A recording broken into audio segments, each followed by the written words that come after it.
তোমরা যেরকমটা আগের ভিডিওতে দেখেছিলে যে আমরা লাঞ্চের আগে একটা ছোট্ট স্ন্যাক্স ব্রেক নিচ্ছিলাম, সেটা নিতে নিতেই আমাদের কানে আসে সিংহের খাঁচার সামনে প্রচুর চিৎকার চেঁচামেচি। ছুটে গিয়ে দেখি, যা, এ তো ঘুমোচ্ছে।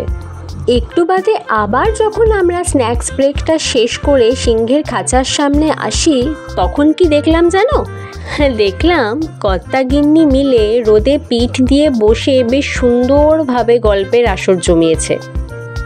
এরপর আমরা চলে গেলাম একটা উট পাখির খাঁচার সামনে।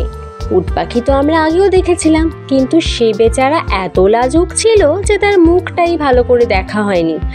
তবে এই উট পাখি কিন্তু ভীষণ স্মার্ট, বেশ সুন্দরভাবে গলা উঠিয়ে উঠিয়ে উৎসাহের সঙ্গে সবার সাথে আলাপ করার জন্য বেশ ব্যস্ত হয়ে উঠেছে দেখলাম। এর নামটা ছিল এমু। যাই হোক, এই স্মার্ট এমুকে দেখার পর আমরা এবার এলাম জলহস্তির খাঁচার সামনে। সেই এক গল্প, ছোটবেলা থেকে আজ অবধি আমি এর মুখটা দেখতে পেলাম না।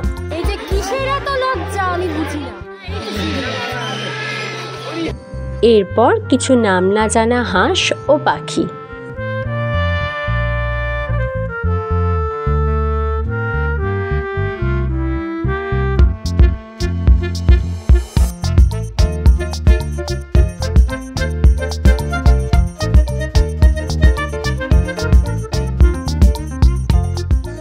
এনাকে তো আমরা সবাই চিনি, ম্যাকাও, কিন্তু ইনি এখানে দলছুটভাবে একা কেন সেটাই বুঝতে পারলাম না।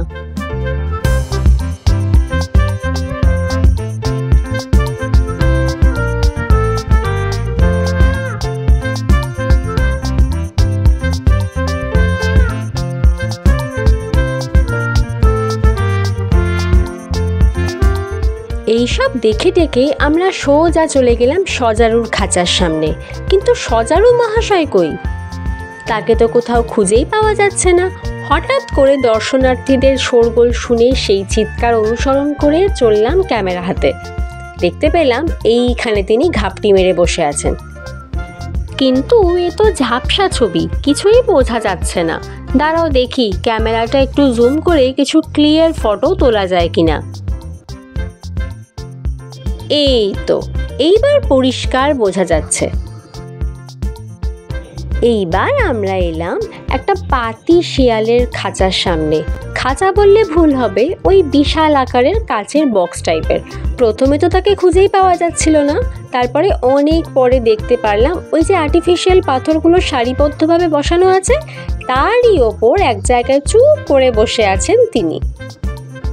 আসলে পাথরের রঙের সাথে একেবারে মিশে গেছিল, সেই জন্যই খুঁজতে এতটা দেরি হলো।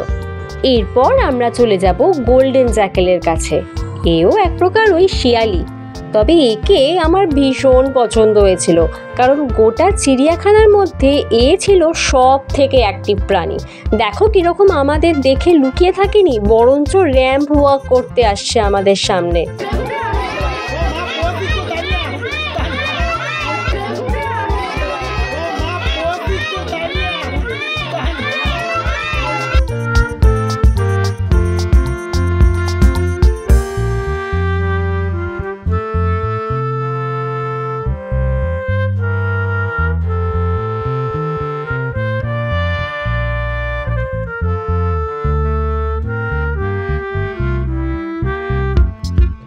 এরপর আমাদের সাথে যা দেখা হলো তার নাম ছিল ওয়ান স্ট্রাইপড হায়না। অ্যান্ড ফাইনালি আমরা এলাম বাঘের ডেরায় দ্বিতীয়বারের জন্য। প্রথম পর্বে দেখা খাঁচায় ঘেরা বাঘ তো ঘুমাচ্ছিল, এখন দেখি এই কাঁচের বাক্সে ঘেরা বাঘেদের কি খবর। না, হতাশ হতাশ, শুধুই হতাশ। প্রথম জনকে তো খুঁজেই পাওয়া যাচ্ছিল না। অনেক খোঁজাখুঁজির পর দেখা গেল দূরে তিনি বসে আছেন। ওই যে, খুব ভালো মাপের ক্যামেরার লেন্স না থাকলে এনার ক্লিয়ার পিকচার পাওয়া তো দূরের কথা, এনাকে খুঁজে পাওয়াটাই সাধারণ মানুষের সাধারণ চোখের পক্ষে জাস্ট অসম্ভব ছিল। উপরোক্ত পাওনা হিসেবে একটা বেজির দেখা মিলে গেল। চলো এনাকে দেখেই শান্ত হই। বাঘের দ্বিতীয় নম্বর খাঁচায় আসার পর এখানেও হতাশার ছায়া, ইনিও ঘুমোচ্ছেন। বাহ, চমৎকার, 3 নম্বরও ঘুমোচ্ছেন। অপূর্ব 4 নম্বরও ঘুমোচ্ছেন। কি আশ্চর্য, 5 নম্বর বাঘও ঘুমোচ্ছেন। সব কটা বাঘেদের আজকে হলোটা কি? এত ঘুম কিসের তাদের? থ্যাঙ্ক গড, একমাত্র ইনিই জেগে আছেন। যাক, বাঁচা গেল। কিন্তু না, ইনিও তো ঘুমোতে চলে গেলেন মনে হলো। অ্যান্ড ইয়েস, ঘুমিয়েও পড়লেন চোখের সামনে দেখতে দেখতে। কি আশ্চর্য কাণ্ড রে ভাই। অ্যান্ড 7 নম্বর তো আগে থেকেই ঘুমিয়ে কাদা। যাই হোক, এ সমস্ত ঘুমন্ত এবং নন অ্যাক্টিভ বাঘেদের এতক্ষণ ধরে ধৈর্য ধরে সহ্য করার পর লাঞ্চ সেরে এবার আমরা চলে এলাম একটা রাইনোর খাঁচার সামনে। রাইনো দেখার পর এবার আমরা চলে এলাম সরীসৃপ ভবনে।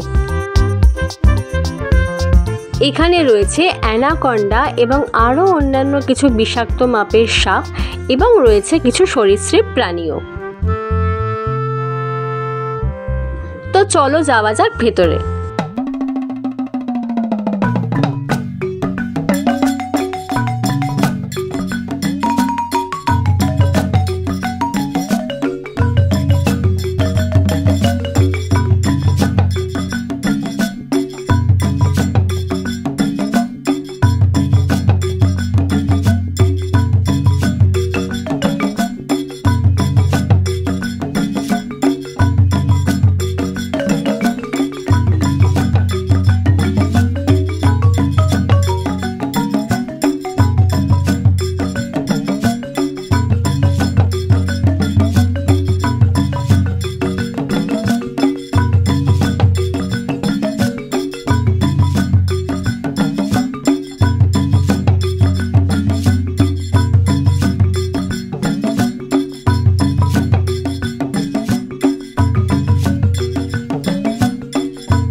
সরীসৃপ ভবন থেকে ফিরে আসার পথে আমাদের সাথে আরও একবার দেখা হয়ে গেল কুমিরদের।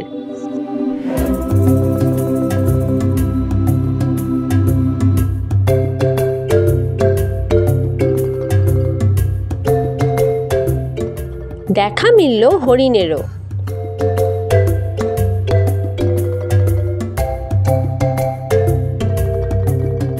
তবে ফিরে আসার পথে এরপর যা দেখলাম তা দেখে মনটা পুরো খুশি খুশি হয়ে গেল।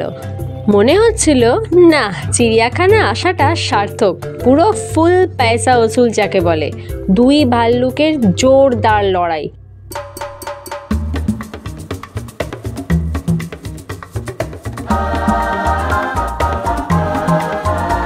তবে কি নিয়ে লড়াইটা হচ্ছিল সেটা অবশ্য জানি না, কিন্তু দেখতে বেশ লাগছিল।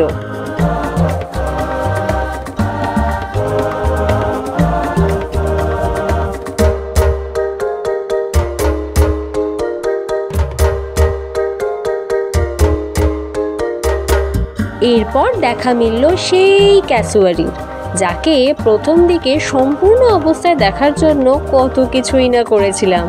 তবে যাওয়ার আগে একদম কাছ থেকে দর্শন দিয়ে দিলেন।